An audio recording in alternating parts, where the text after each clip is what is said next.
गांव का नाम शांतिपुर था, लेकिन वहां शांति नहीं थी, खासकर रात के समय। गांव के अंतिम छोर पर एक पुराना जीर्ण शीर्ण डाकघर था। कई साल पहले ये बंद हो गया था और तभी से गांव के लोगों के बीच एक पिशाचनी की कहानी मशहूर थी। कहा जाता था कि जिस लड़की की उस डाकघर में आखिरी चिट्ठी बांटते समय हत्या हुई थी, उसकी आत्मा ही पिशाचनी बनकर लौट आई थी। वो ऐसे किसी इंसान का इंतजार करती थी जो देर रात उस डाकघर के पास से गुजर। अमित और उसका दोस्त राहुल दोनों ही शहर से आए थे। वे गांव में छुट्टियां बिताने आए थे। भूत की कहानी सुनकर उन्हें बहुत हंसी आई।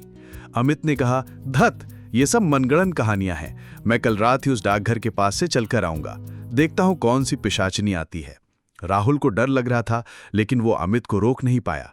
गांव के मुखिया ने बार बार मना किया, पर अमित ने एक न सुनी। उस रात चांद नहीं था, चारों ओर घोर अंधेरा था। अमित एक टॉर्च चलाकर डाकघर की ओर बढ़ने लगा। जैसे जैसे वो डाकघर के करीब जा रहा था, उसके मन में एक अजीब सा डर बैठता जा रहा था। पुराने लकड़ी का दरवाजा हवा में कच कच की आवाज कर रहा था, मानो कोई उसे बुला रहा हो। जब अमित डाकघर के गेट के सामने पहुंचा तो उसकी टॉर्च की रोशनी अचानक बुझ गई। चारों तरफ घना अंधेरा छा गया। अमित ने हिम्मत दिखाते हुए कहा, कहाँ है पिशाचनी, आ देख। तभी डाकघर के अंदर से एक धुन सुनाई दी। एक बहुत ही प्यारी लड़की की आवाज थी, लेकिन उसमें एक उदासी और गहरी पीड़ा मिली हुई थी। वो गाना पुराने जमाने का था, जैसे कोई चिट्ठी का गीत हो। अमित के पूरे शरीर में ठंडी लहर दौड़ गई। गाना खत्म होते ही डाकघर के अंदर की एक टूटी हुई खिड़की से एक हाथ बाहर आया। लंबी पतली उंगलियां। वो हाथ इशारा करके अमित को बुला रहा था, मानो कह रहा हो, अंदर आ, मेरी चिट्ठी ले जा। अमित के हाथ पैर सुन्न पड़ गए। वो हिल भी नहीं पा रहा था। उसे लगा जैसे कोई उसकी गर्दन के पास फुसफुसाया, तुम ही तो मेरी आखिरी चिट्ठी बांटोगे, है ना?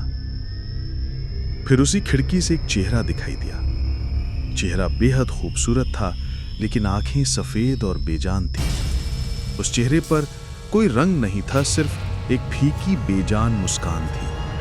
अंदर आओ, मेरी कहानी तुम्हें ही खत्म करनी है, पिशाचनी ने फुसफुसाते हुए कहा।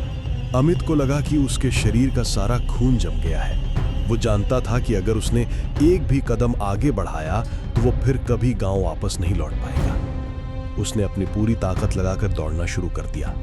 पीछे से उसे उस पिशाचनी की हंसी सुनाई दे रही थी। वो हंसी डरावनी थी, पागलपन भरी हंसी, मानो सदियों का इंतजार अब खत्म होने वाला हो। अमित भागते भागते गांव लौटा। उसका चेहरा पीला पड़ गया था और सांस फूल रही थी। राहुल और गांव के लोग उसे देखकर चौंक गए। अमित कुछ बोल नहीं पा रहा था, वो बस कांप रहा था।